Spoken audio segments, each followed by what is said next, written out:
Parang sabi mo, oh my God, I don't know. I just hate them. I hate babies. Literal, sabi niya babies kasi hindi niya alam paano alagaan. Tapos nakita kami, mommy na siya. Sabi ko, Ate G, naalala ko, sabi mo, hate mo babies.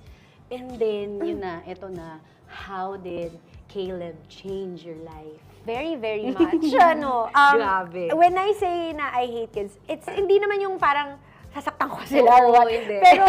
Pero I'm the type na parang Hindi gano'n na. Oo, hindi naman Alam niyo yung parang, hindi ko kayang ganito, hindi ko alam kung kaya ko, ganun yung mga ano niya doon, hindi ko alam kung kaya mag-alaga, no, hindi, maingay, ganun like, lang yung I would be the type. Hindi naman yung, mananapak ako ng bata, di ba?